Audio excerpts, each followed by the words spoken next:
Good morning, everyone. Thank you for joining myself, Jade Burke, a journalist at HR Grapevine today, for an HR Grapevine and Go One webinar entitled How to Make L&D a Strategic Business Enabler.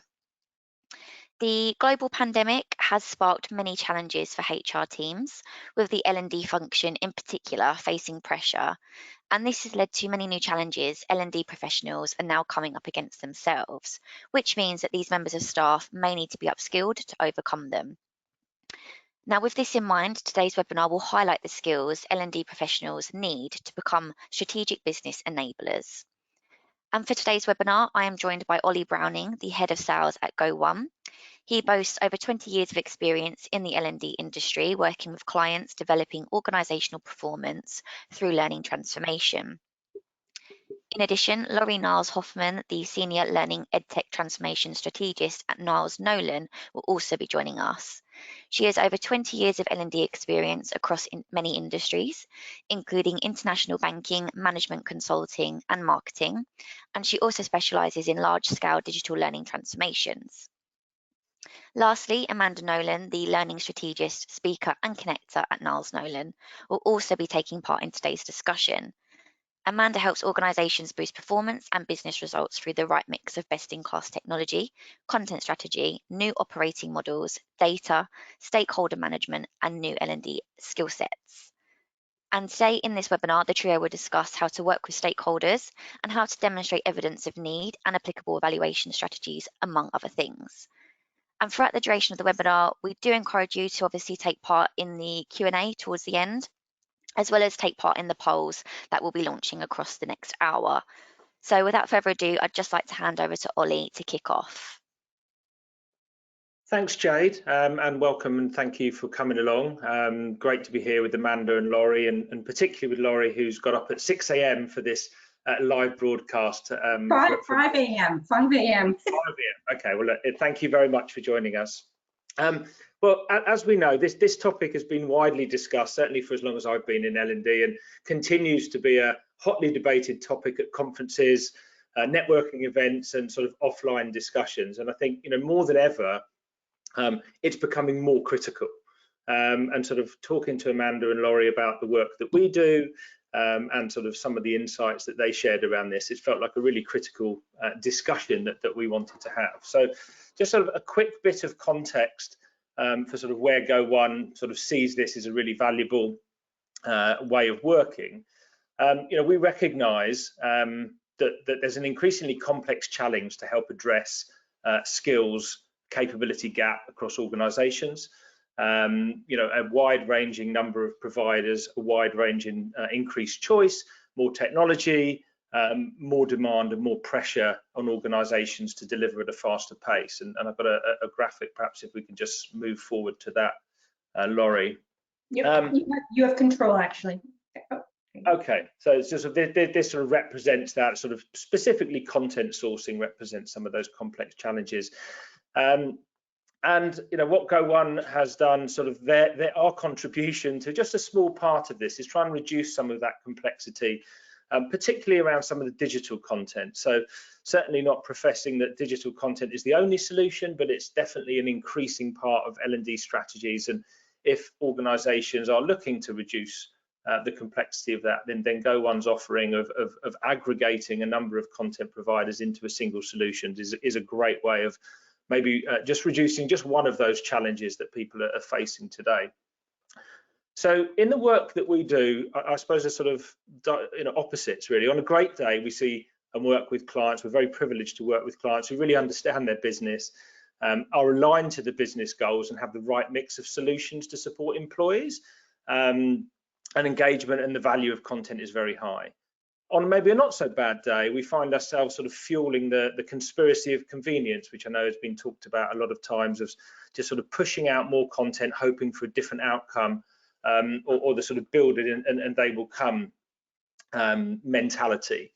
And so the discussion today will really share how we can look to improve your ability as L&D professionals to provide more strategic impact and alignment of L&D, whatever the solution be, whether that, in the context of the work we do, the curation of digital content, whether that's the production of just-in-time resources, coaching, could be improved communication, or perhaps most controversial from a provider like ourselves, where learning's not the answer, and it's certainly not. And I've certainly had some raised eyebrows from prospects where I've said, maybe we can't help you, maybe we aren't the right solution, and hopefully we'll discuss some of those. Ultimately, we want to help our clients make sure that the investment in learning delivers impact, and business impact, not learning impact or vanity metrics. And ultimately for us, that will enable us to build more strategic partnerships with our customers on a long-term basis, and ultimately help our customers deliver more strategic value to the business. So a little bit of context of where we sit, why we wanted to have this conversation with Laurie and Amanda today. And so without further ado, I'll hand over to Laurie to kick us off in this exciting topic. Wonderful. Thank you so much, Ollie. Very excited to be here.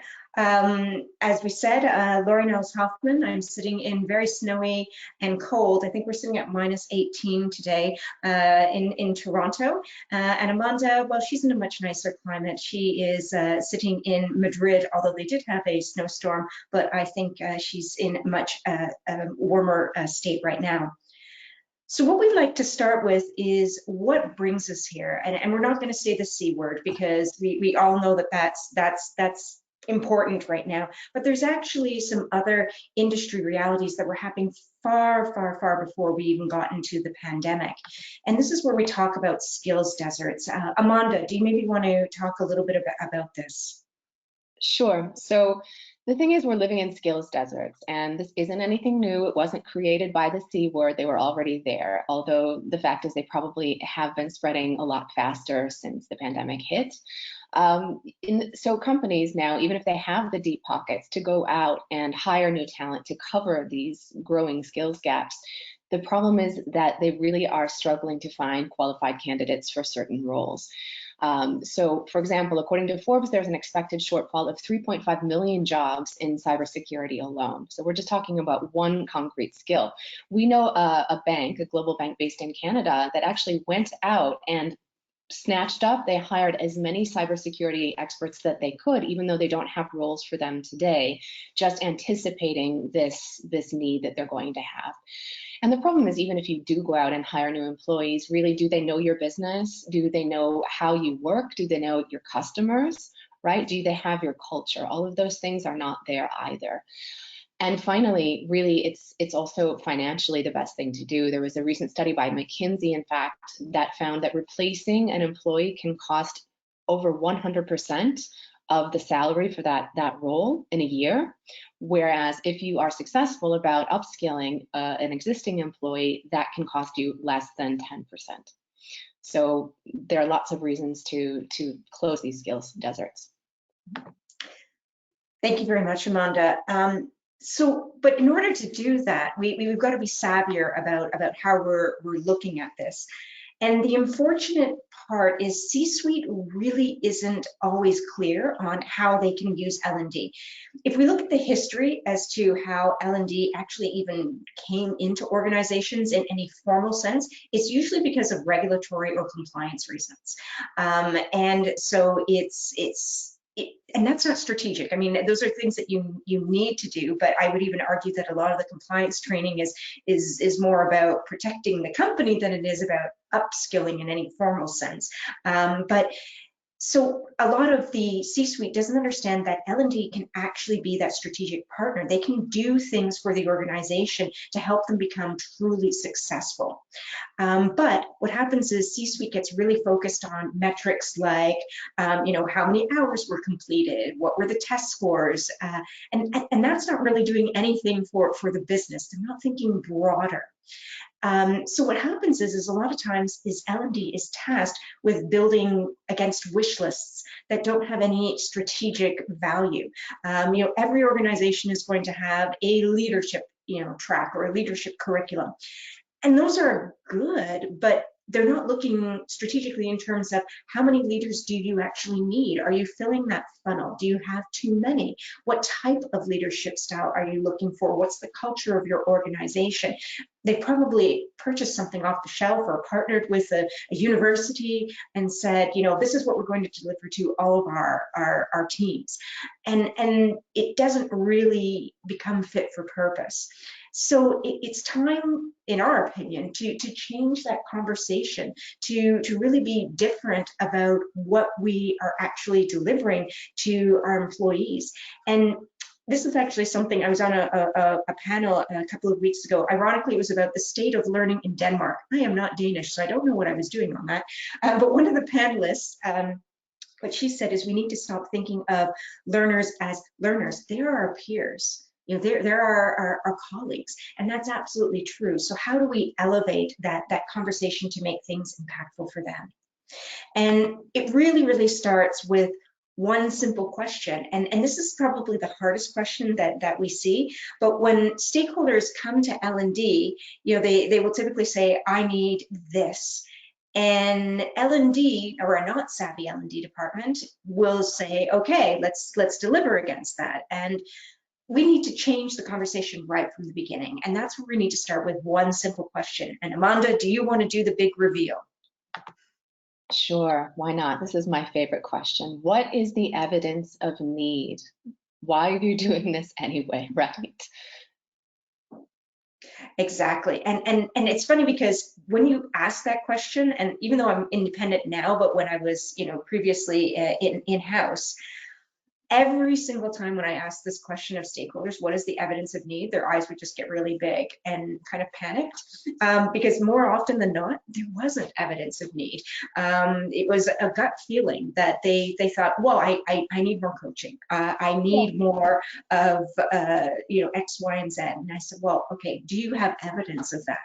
And it's a really hard question to answer, but it's a critical one, right? You don't go to the doctor and say, you know, I need these pills without them doing some sort of diagnosis, without them taking, you know, your temperature at the very least, or your blood pressure.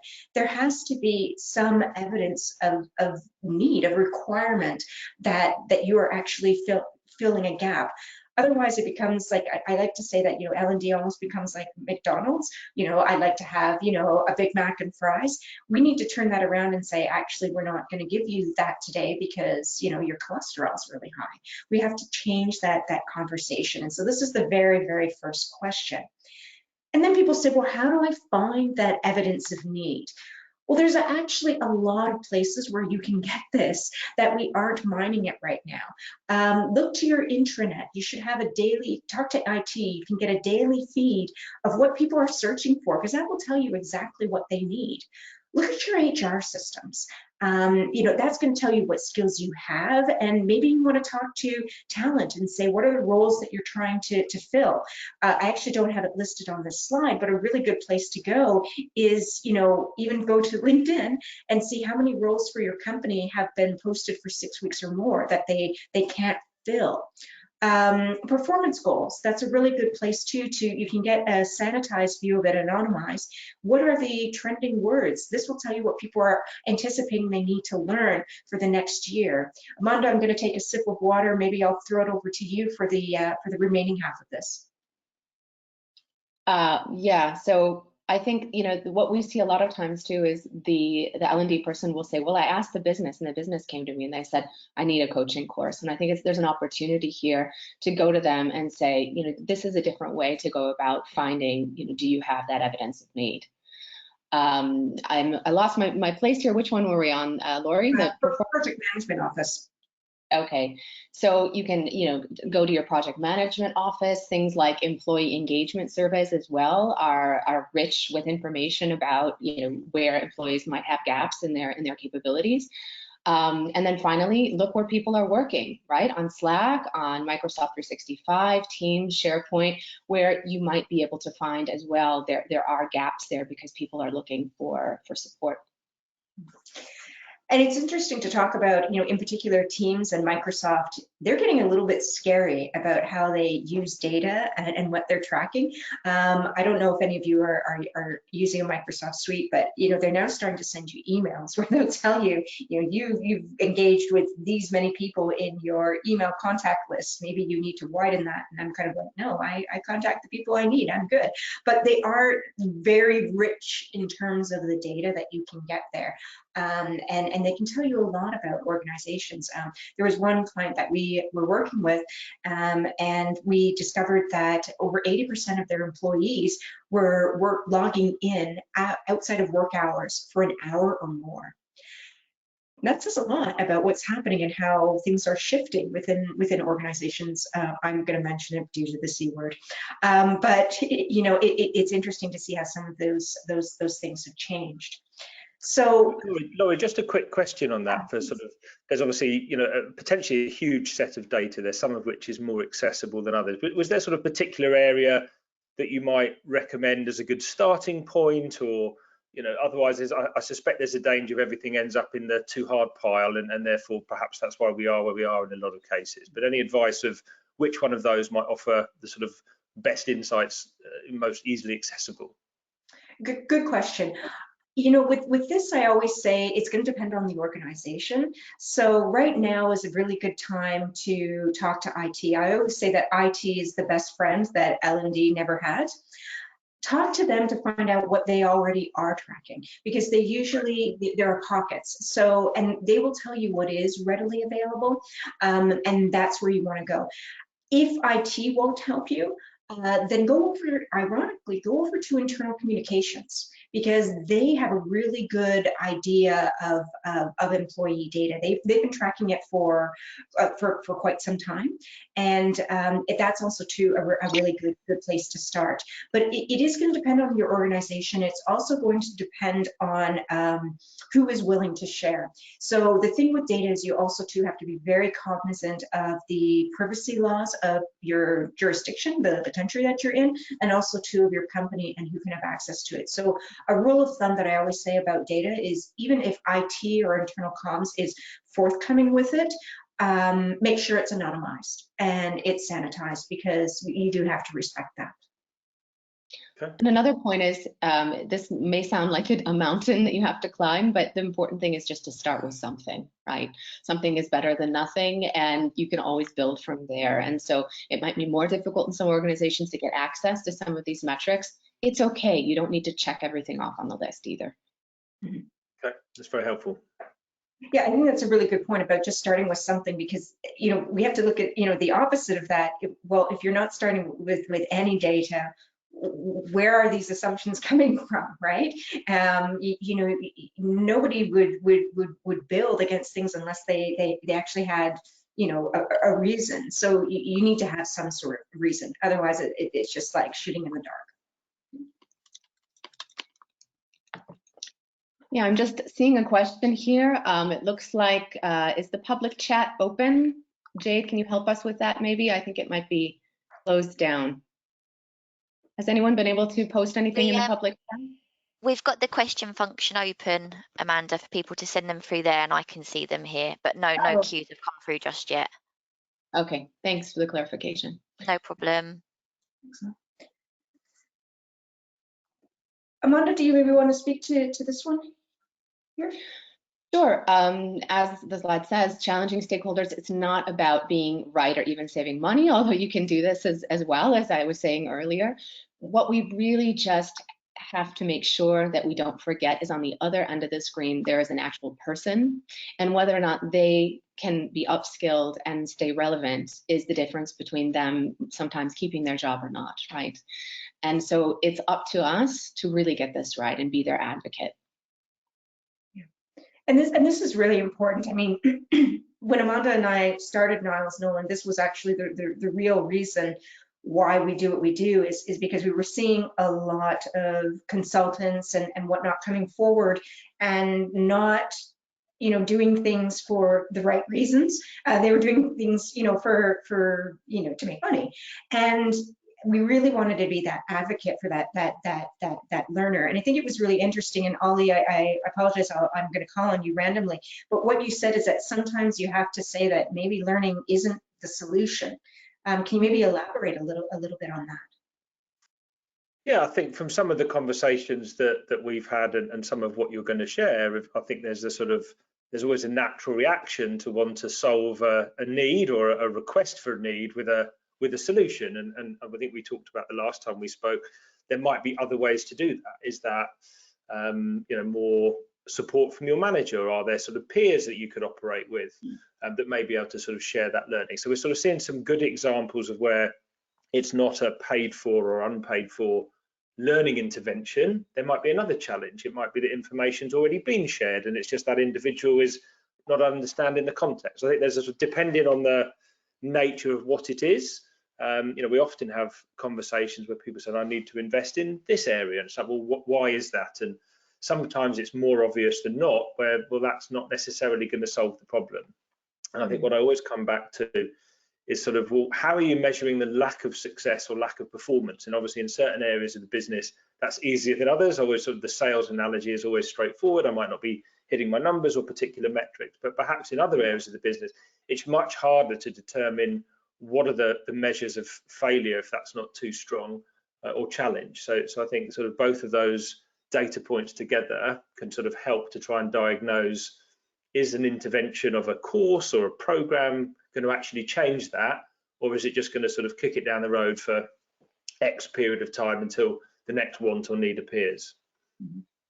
Excellent point. I really appreciate that. Where are you seeing lack of success? I think that's an excellent question to ask. It's an uncomfortable one, but I think it's extremely important, you know, for people to be thinking about. So yeah. Thank you.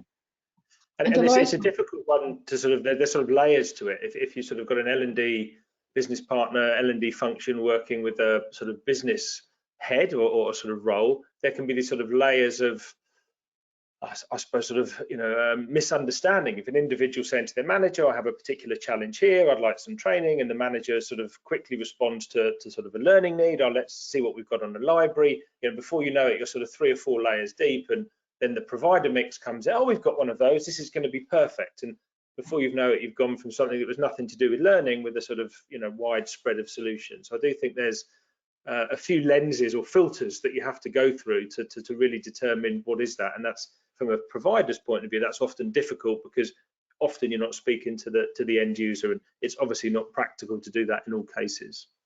Yeah, exactly. We see this a lot too. These lists that are put out, you know, consistently, future skills or power skills or soft skills, and you know, you get this bucket list, and then all of a sudden the client will rush out to the vendor and say, "Oh, I need a bunch of, you know, resilience widgets," right? But they haven't really done the real work to make sure that that's a gap in their organization, and there is that evidence of need. And another thing Lori mentioned before is the metrics around hours of learning, right? So more and more learning is not always what we're looking for. So when we're talking about being the advocate for employees that are probably, you know, overwhelmed with their workload already, especially in a pandemic, maybe even, you know, juggling family obligations and whatnot. It's not about, you know, giving them 100 more hours of learning, but how actually, and this kind of brings us, I think, to our next slide. Lori, you want to speak to this? Yeah, exactly. It's right skilling. And I hope this isn't another buzzword, because I don't want to add to the buzzword bingo that's out there. But, you know, when we talk about how we're empowering employees and how we are giving them the skills that they need, it has to be for a purpose. And so you almost need to think about your talent management gaps like a supply chain. And that's not saying that humans are like widgets, but it's, what do you actually need? What do you have a shortage in? Do you have a shortage of, you know, coders in Python, and you need to fill that gap? Or, you know, do you know that you have a gap in agile project management? Just throwing those out there. You should be strategically filling those, as opposed to saying everybody needs to learn agile project management. Well, do you need that many project managers? Otherwise, you're going to get people who are investing their time, and which is a precious commodity right now, into something they're not going to be able to apply, and something that the organization doesn't need.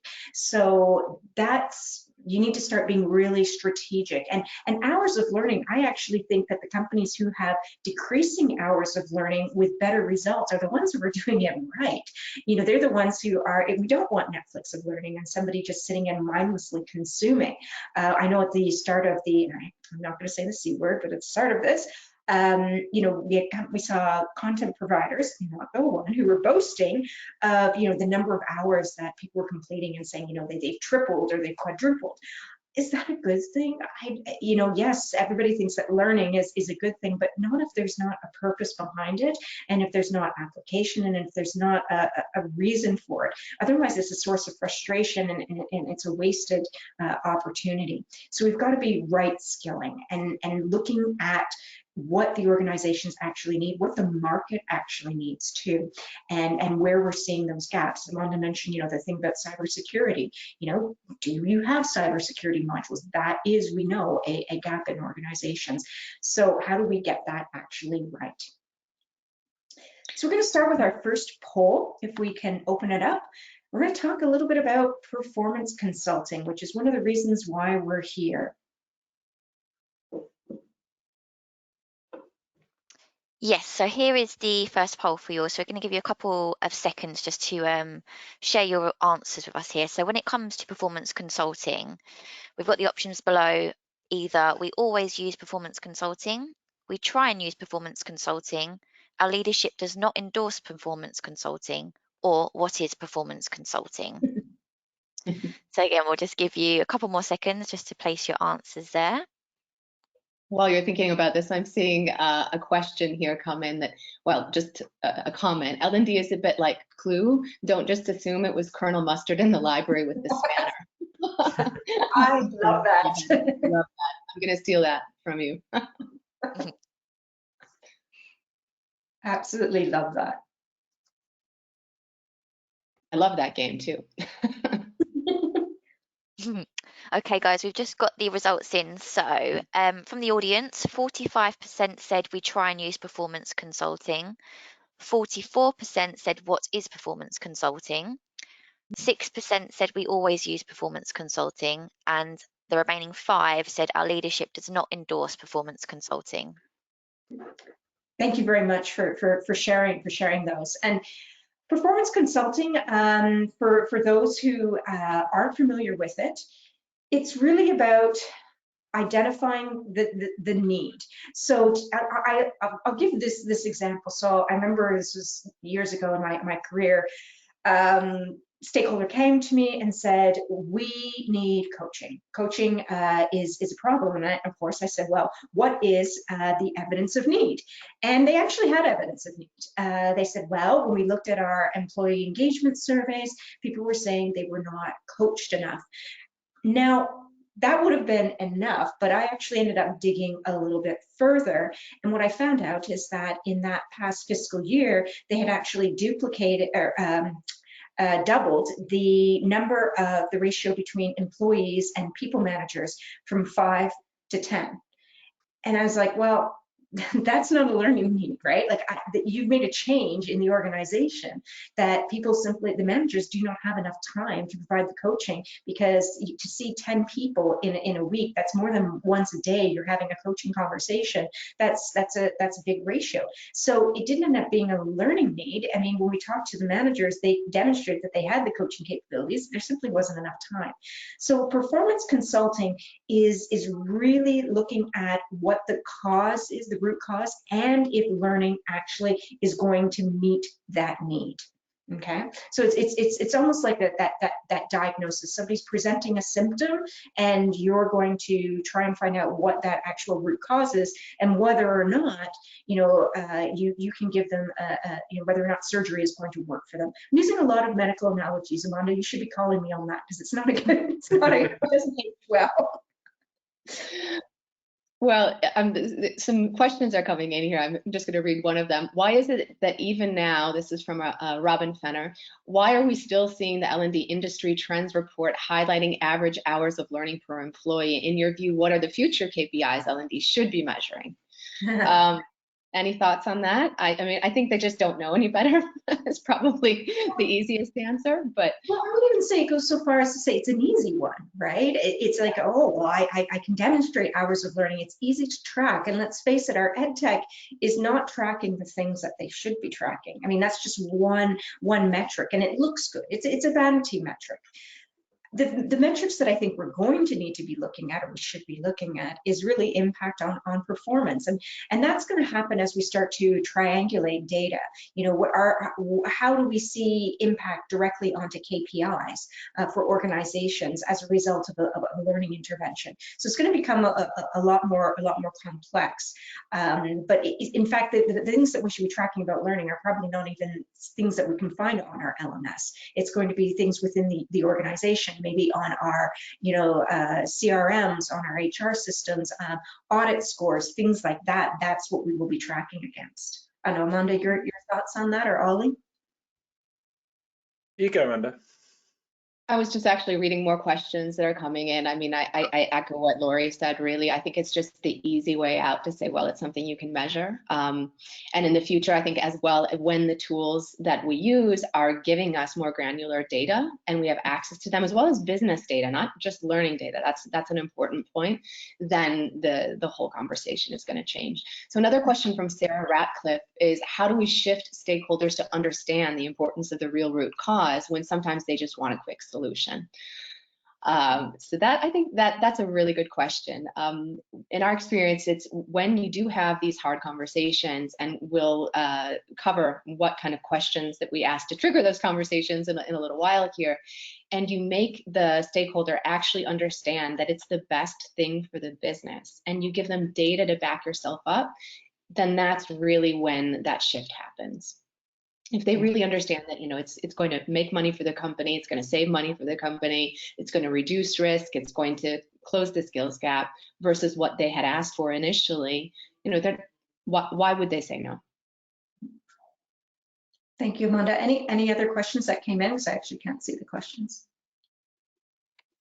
Isn't this the same as learning needs analysis? Do you want to try and answer that one, Lori? It is, except I find that where learning needs analysis stops is that it's not looking at what is the root cause from a business perspective. So it isn't looking broader. It's just looking at the learning need. What's the performance gap we're trying to solve for? It's not saying basically, you know, is that gap even solvable by L&D, or is it something that's more systemic? Mm-hmm. I think, just to add to that, where I've seen this particularly effective is sort of when you're quantifying that performance gap financially. So it's not always possible, but whether that be an impact on some of the other business metrics, whether that be attrition for a particular manager, whether that be, as you say, sort of the attraction of skills, or some of the sort of more negative HR metrics that might come out of sort of under investment in performance. So I've seen that's where it works really well, and I think sort of, you know, really effective business leaders understanding their team and their business, how their business or their team contributes to business performance. I think are the people that understand this more effectively versus the sort of reaction to, we need this particular point solution. And I think, I suppose from my perspective, this isn't always the answer in every case. I think when we spoke last, it was a case of, you know, where do you apply this? I don't want sort of people to think, wow, this is a whole load of work to do for every need. And it's sort of, I think we talked a bit, you've got to kind of let some things go and just sort of fuel that activity, and then start to look at the data. It says, okay, well, we've been doing that 6 months now. Is it really having an impact? And if so, or if not, let's stop doing that and let's apply this sort of process to the more meaningful activity. So yeah, it's like what you said before. What is not successful is also an important question to ask. What's not working, and don't keep doing it if it's not. Yeah. Another comment here from Stephen Pope. I could relate to your point earlier about often hearing L&D professionals say, I asked the business and they said they need X. What advice do you have on striking the balance between being proactive, presenting a proposal, versus listening to the business and taking them with you?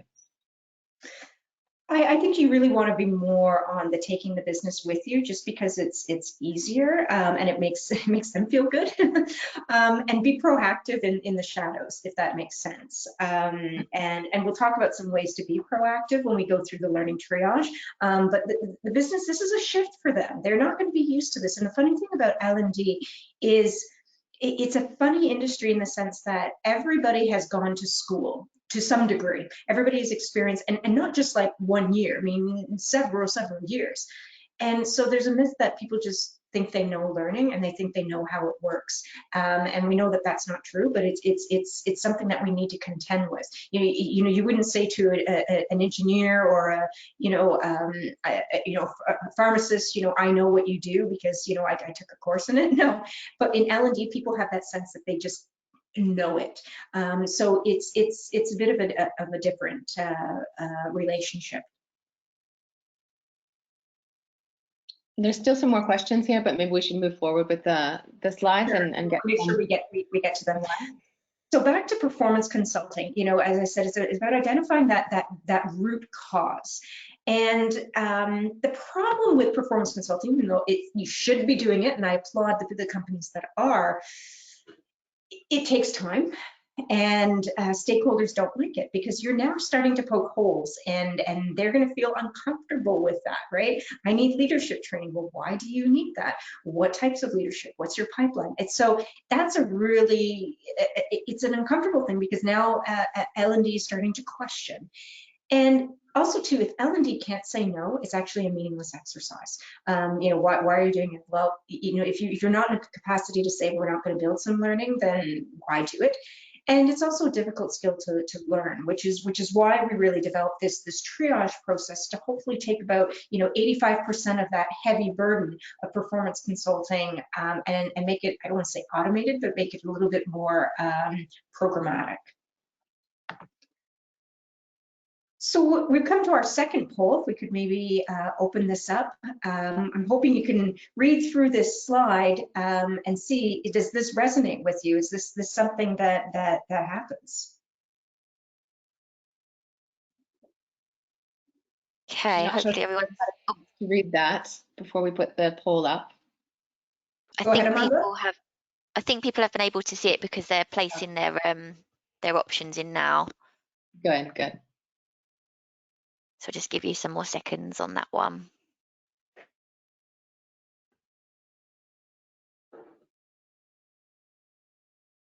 Oh, okay, I think some people haven't been able to see it. Liv, would you be able to just put that back on?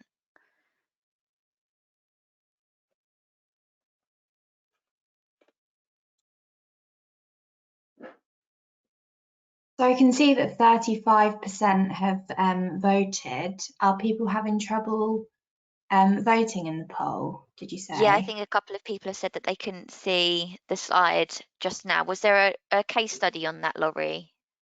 Yes, so basically what it is I'll read out the slide if you're not able to see it with the poll coming on, is the business comes to L&D, last minute of course, with a learning need. Due to annual planning, no budget or resources are available to support the request. So L&D either declines the request or tries to secure some money or people and causes delays. And in the end, the result is the business is frustrated and decides to either build or purchase their own course and totally bypasses L&D.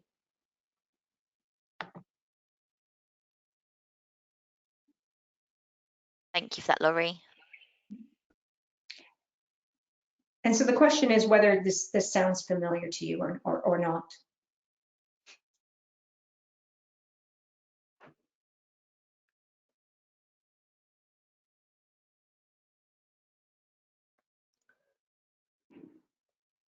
Okay, perfect. So following that, we've got our results. So 34% said yes, 33% said sometimes, 24% said occasionally, and 9% said never. I love those never people. I like them. Excellent. So thank you very much for participating in that. So very briefly, we're going to introduce the learning triage, but I'll give you a little humorous sources to where this came from. This is actually a picture of me in A&E. This was about 18 months ago. I'm afraid of flying, famously, and so I've actually enjoyed this pandemic. I've kind of been training for this my entire life, to stay home. And I once had to take a flight to Raleigh, North Carolina. It was a really small plane. It was like 20-seater. And I was extremely afraid. And so I said to the flight attendant, what can I do about this? And she was just like, you'll be fine, you'll be fine. I'm thinking, no, I'm not going to be fine. So I went, don't judge me. I went to the duty free. I purchased vodka, and I thought, well, I'll just make myself a little drink. And they wouldn't give me the vodka. They said, you get it when you land. And I was like, oh, okay, well, that's not a good plan. So I was pretty upset about that. And there was actually nowhere I could have a glass of wine. Again, this is a terrible story, especially to be telling at like 6:30 in the morning. So I said to the flight attendant, you know, was there anywhere I can get a drink? And she said, look, when this plane, the plane lands, the one that you're going to get on, you can go to the next terminal. You have 12 minutes, and there's a bar there. So I did that. I ran. When she gave me the signal, had it, got back on the plane, and I survived the flight. Everything was fine. I had one glass of wine. It just took the edge off. But what happened is when the plane landed, I took my luggage down and I threw out my back. And I just went down on the ground. I couldn't stand nothing. And the same flight attendant looked at me and she said, how much did you have to drink? She thought I was just drunk and I couldn't get off the plane. And I was like, I only had one glass. And they ended up having to carry me off of the plane. And as they were carrying me off the plane, I was in tears. It was so painful. They put me in a wheelchair. And the other flight attendants who were looking at me, one of them came out and said, actually, Ms. Niles, here's your vodka. So they actually had the vodka that I bought, and I had to carry that, missing an earring, tears down my face, with my back thrown out, with people thinking I'd had too much to drink. Anyway, that's my little funny story. Hopefully that made you chuckle. It wasn't funny at the time, but the point is, when I went to A&E, what interested me is that they do not see you in the order that you appear.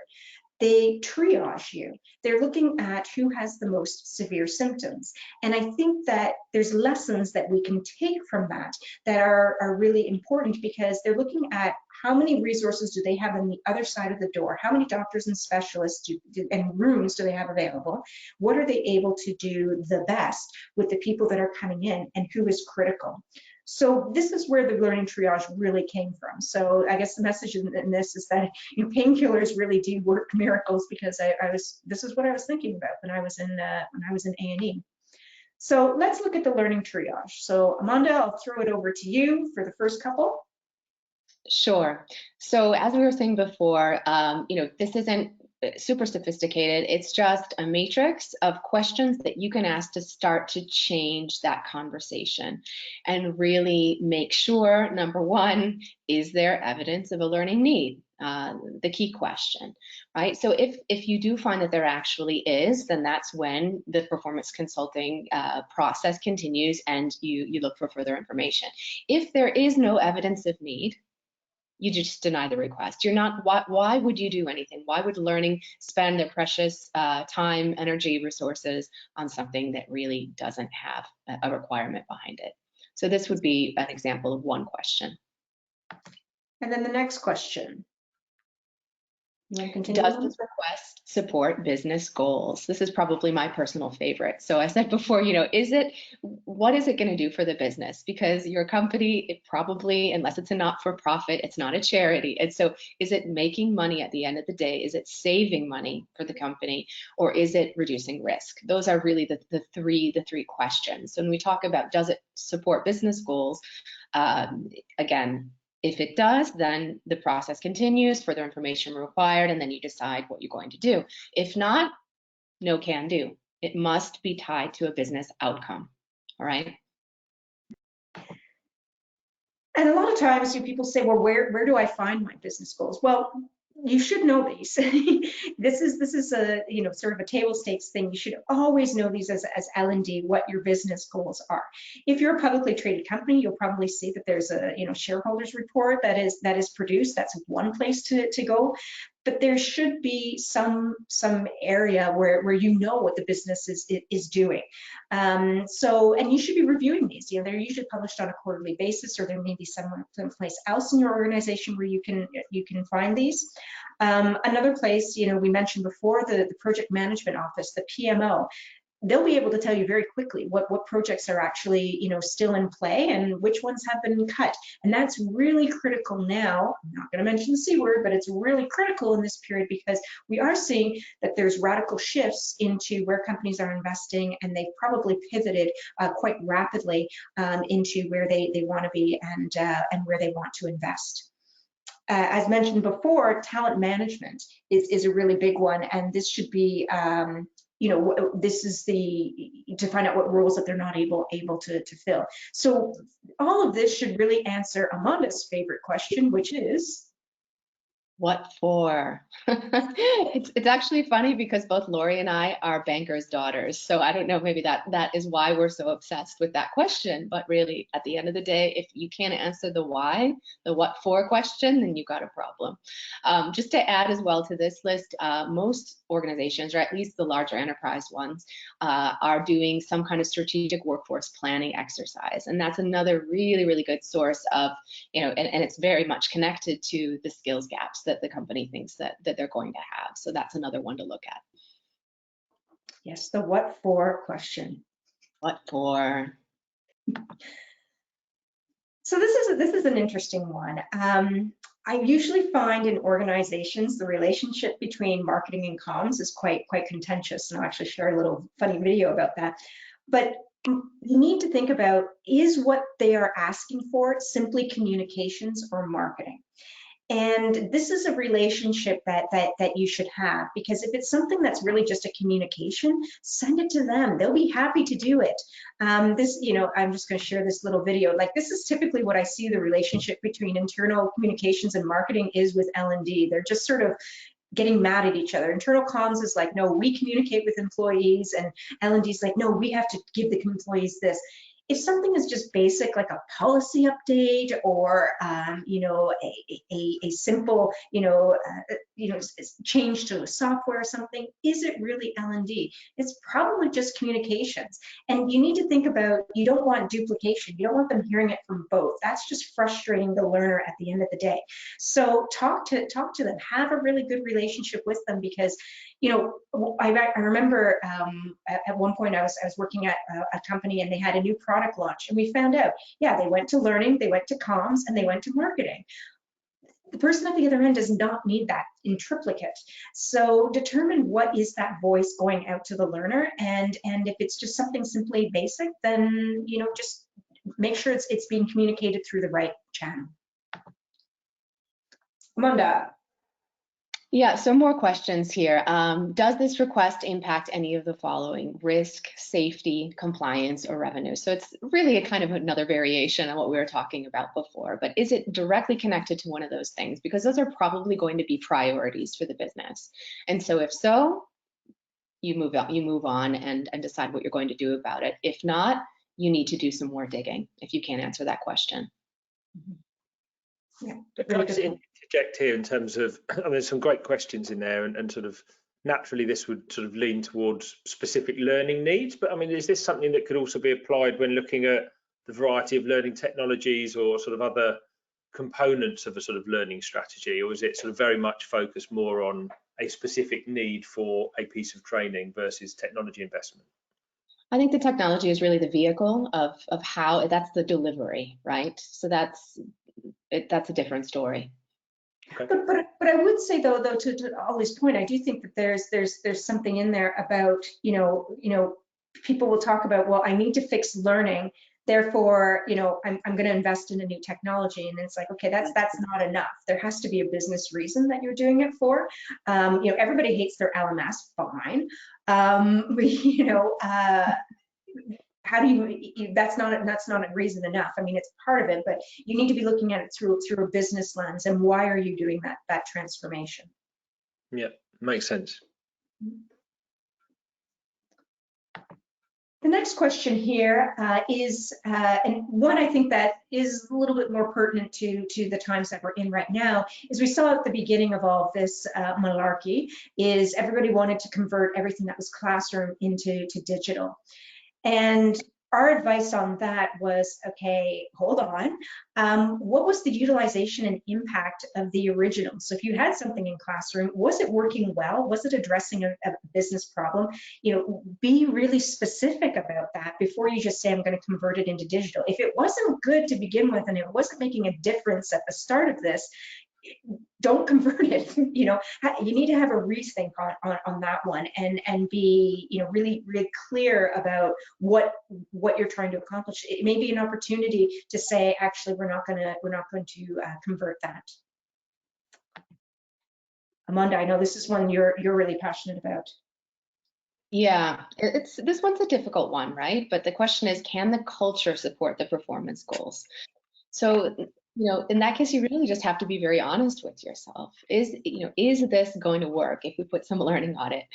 One of our favorite examples is around, the leadership development, right? I mean, you really just can't make great leaders out of assholes, right? So if there is a culture problem fundamentally in the organization, you might need to really think twice about whether or not you're going to build a learning intervention. Yeah, and I think that's a really good one. I mean, we see a lot too with, like, for example, diversity and inclusion. Well, we need a course on that. Okay, but do you have the HR, backing, or do you have, the policies and procedures to actually support that? Do you have leadership on board? All of those things have to be in place. That infrastructure has to be in place in order to make that actually have an impact. And I love that Amanda swore. It's usually me who breaks the swear barrier. It's a good example, though, it's not, definitely, because no amount of e-learning modules on diversity and inclusion are going to fix the problem if at the end of the day there isn't some parity around hiring, transparency around salaries, change in actual, the structurally the way, and policy as well. Yeah, exactly. This is one that I love. You have to look at your IT infrastructure, especially now as people are at home and they may not be on a 5G network. In fact, a lot of times they aren't. We had one story that I heard was an L&D department took all of their face-to-face and they rapidly converted it to video. So all of their facilitators used their iPhones and they thought this would be a great story. Well, what did it do? Well, it crashed the network because it wasn't set up for employees to be consuming that amount of video all at the same time. So this is just a basic one, but it's one that I find that people often overlook. And we also have to look at the realities of what people have in their home environments. If you are having people who are off-site, are they, because they're also paying for that data. So are you being efficient? And is it the best way possible? So this is just a really basic one. And Amanda, she's done a whole course on this, so I'll leave this to her. Yeah, so is there stakeholder sponsorship for whatever learning project or solution that you're putting out there? This is really important. If at the end of the day, the managers and the senior stakeholders of your organization aren't really endorsing that that's necessary for the people to do, then you're going to really struggle to get the impact that you wanted. So our advice is always seek that senior level stakeholder sponsorship early on, as early as possible when you're trying to make any kind of change. Excellent. And is there content that exists on the topic? There's a lot of great content out there, and GoOne does an excellent job of curating against that. So use that rather than trying to reinvent the wheel. Look to what is already existing that's been developed by experts who have real life experience and who have the thought leadership to make sure that you're delivering a premium experience and getting the impact that you want for your workforce. And this one might seem like a no-brainer, but especially in maybe larger organizations that have different silos or different geographies, different business units, and everybody is trying to just build and buy the same things. And so if you build this triage into the way your global L&D team works, you can avoid a lot of unnecessary duplication and waste. And finally, we're a big fan of resources. Courses definitely have a very, very important place, but there are times where a resource is just simply more effective. So consider the difference. So, you know, for course development or for course procurement, you know, that's when you really want to go into the performance consulting, because that's the high end, and that's where you're really looking deep, and that's where learners are going to be investing their time. So you want to see the split between them. Just to also say, I know that we went through that very quickly. There is an infographic that will be provided to you, so don't worry if you haven't captured everything. I also see there's a channel happening on some back chatter happening on Twitter, which I can't respond to right now. So yes, a copy of this will be made available to you. And with the last few minutes that we have, Manda, if you want to cover what it's important to how to implement this. Sure. So when you change the way you're having these conversations, you start to really stop taking orders and pushing back, and really making sure that you know that there is that evidence of need. The world is going to change, right? For the people that you're talking to in the business. So again, can't stress how important it is to enlist that senior stakeholder advocate to prevent them from just going off and doing whatever they want, right? And just buying or building things, the shadow L&D, right, is how we call it. Another one is to speak in business terms rather than learning language. I think all too often L&D, you know, talks about learning for learning's sake. I mean, the learning outcome in itself, who cares? Just being really brutal about that. You need to start talking in terms of how is that going to matter? What impact is that going to make for the business? And that really is going to help change conversations with those stakeholders. And even if you do all of this, the fact of the matter is the first 6 months of this shift in how you're doing more performance consulting and asking these difficult questions, it's going to be a challenge. There will be pushback, so you be prepared for that, and you know, make no exceptions. You really have to hold your own here and know that this is necessary in order to become a strategic business partner. So we've gone through that in detail, and we'd love to hear from you. So this is a final poll question. Do you think you could implement this learning triage in your organization? And we'd love to hear your thoughts on this. I know we only have a couple of minutes, but also too, we can address any further questions that have come through. Thanks, Laurie. Yeah, we've got that live now, so we'll give you guys a few seconds on that. So the options are yes, possibly, it would take a lot of effort, or this would not work at this time.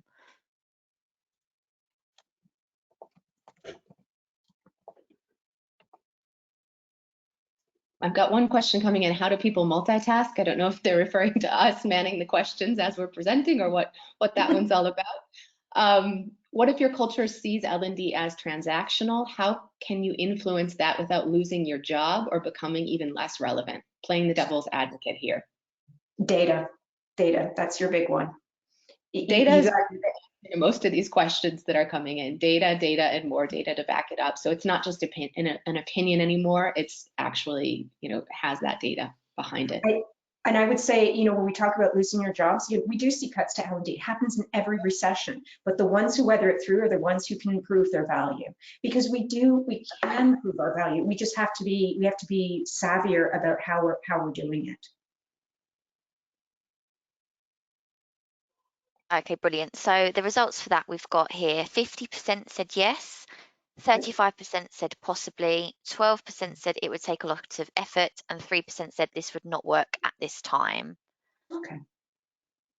So I'm glad to hear that you can see some benefit that you could possibly, you know, put this into your organization.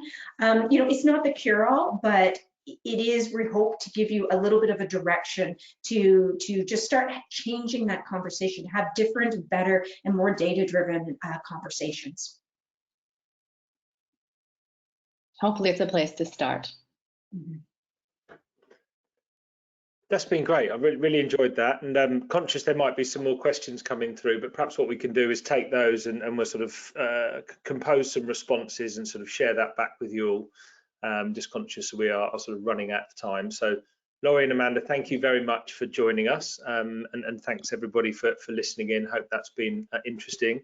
If you wanted to hear more, then please do get in touch, and we'll sort of share some contact details afterwards, and we'd like to make an offer, assuming or if digital or online content is going to be part of your strategy, we'd love to talk to you and sort of bring one of our consultants to perhaps introduce a bit more of the triage and identify some of the areas where that might help with some of the challenges that you're facing today. So my contact details are there. We'd love to hear from you. And thank you again very much for listening. Thank you for sharing that, Ollie, and obviously thank you to Laurie and Amanda as well for that exploration today into L&D. That was really fantastic. So I'd just like to wish everyone a great afternoon, and also just a reminder, we'll be sending out a recording of the webinar shortly for you all to listen to, and we'll welcome you back in the future for additional webinars. Thank you.